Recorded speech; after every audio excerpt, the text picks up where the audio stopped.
श्री रामकृष्ण लीला प्रसंग स्वामी शारदानंद जी द्वारा लिखित पाठ संख्या 253।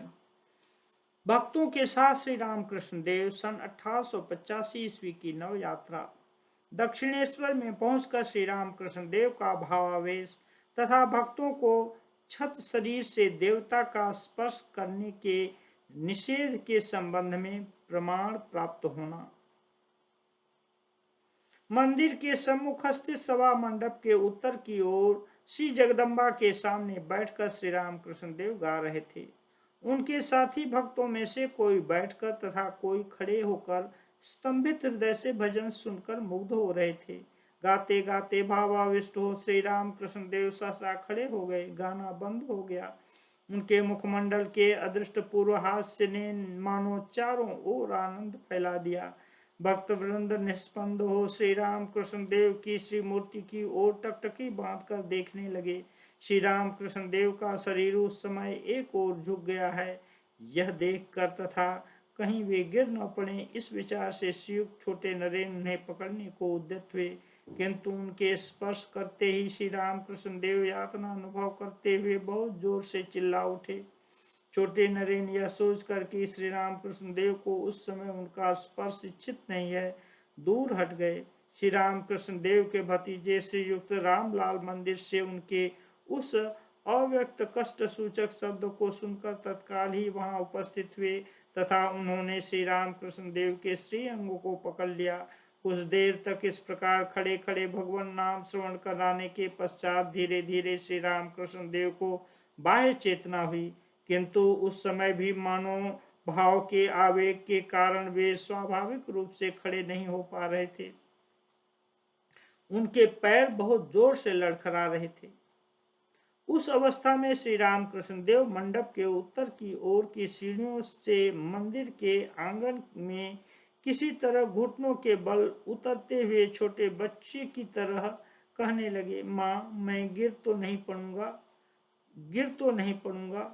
वास्तव में ही उस समय उनको देखकर यह धारणा होने लगी कि मानो वे 3-4 वर्ष के एक छोटे बालक हैं तथा माँ की ओर देखते हुए वे यह बातें कह रहे हैं एवं माँ के नेत्र से नेत्र मिलाकर भरोसा पाकर कि सीढ़ियों से उतरने में समर्थ हो रहे हैं। अत्यंत साधारण विषयों में भी इस प्रकार अपूर्व निर्भरता का भाव क्या फिर कहीं हमें देखने को प्राप्त होगा। भावावेश में कुंडलिनी का दर्शन तथा श्री रामकृष्ण देव का कथन। आंगन को पार करने के बाद अपने कमरे के समीप उपस्थित हो पश्चिम की ओर के गोल बरामदे में जाकर वे बैठ गए।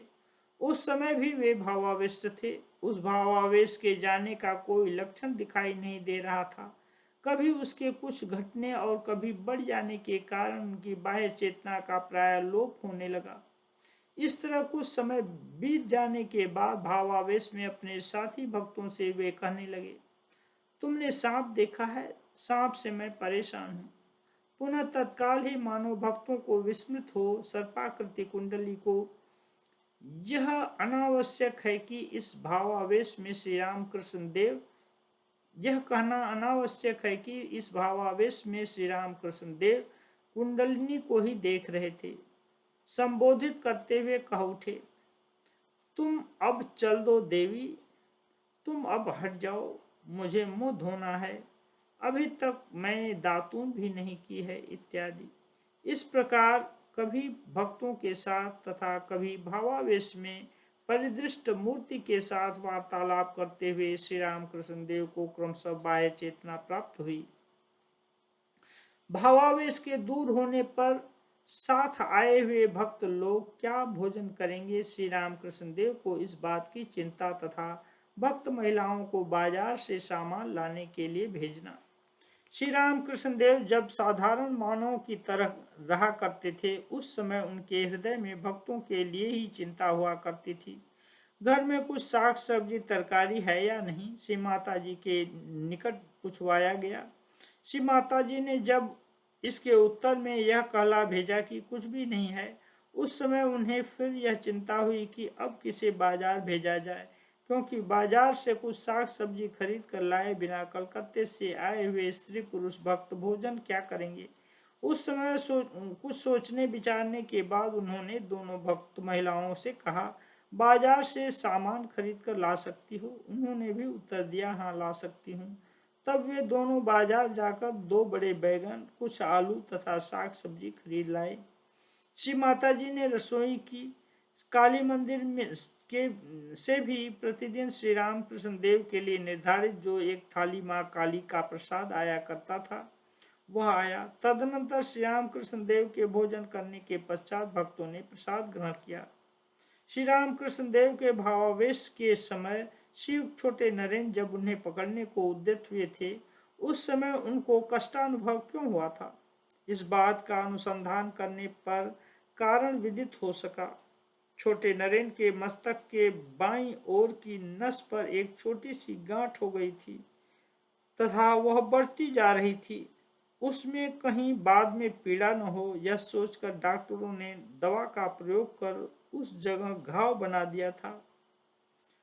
हमने पहले यह सुना था कि शरीर में घाव रहने पर देव मूर्ति का स्पर्श नहीं करना चाहिए, किंतु इस बात की सत्यता हमारी आंखों के सम्मुख इस तरह प्रमाणित होगी, यह किसे कल्पना थी? देव भाव में तन्मयता प्राप्त कर बाह्य चेतना का एकदम लोप हो जाने पर भी अंतर्निहित किस दैवी शक्ति के प्रभाव में श्री रामकृष्ण देव उस तरह चिल्ला उठे थे, यह समझना हमारे लिए संभव न होने पर भी उनको जो वास्तव में कष्टानुभव हुआ था इसमें कोई संदेह नहीं। हमें पता है कि छोटे नरेन को श्री राम कृष्ण देव कितना शुद्ध स्वभाव कहा करते थे एवं छोटे नरेन के शरीर में घाव रहने पर भी साधारण स्थिति में और लोगों की तरह उन्हें वे छुआ करते थे तथा उनको अपना चरण स्पर्श करने देते थे और उनके साथ उठा बैठा भी करते थे। अतः छोटे नरेन के लिए यह जानना संभव ही कैसे था कि भावावस्था में श्री राम कृष्ण देव उनके स्पर्श को सहन न कर सकेंगे। अस्तु, तब से उनका घाव जब तक ठीक नहीं हो गया तब तक भावावेश के समय उनका वे स्पर्श नहीं करते थे। श्री राम कृष्ण देव के साथ विविध प्रसंग सत्प्रसंग में पता नहीं उस दिन का सारा समय किस तरह बीत गया। तदनंतर संध्या होते देख भक्त वृंद अपने अपने घर की ओर चले गए। दोनों महिलाएं भी श्री राम कृष्ण देव तथा माता जी से विदा लेकर पैदल कलकत्ता वापस आईं।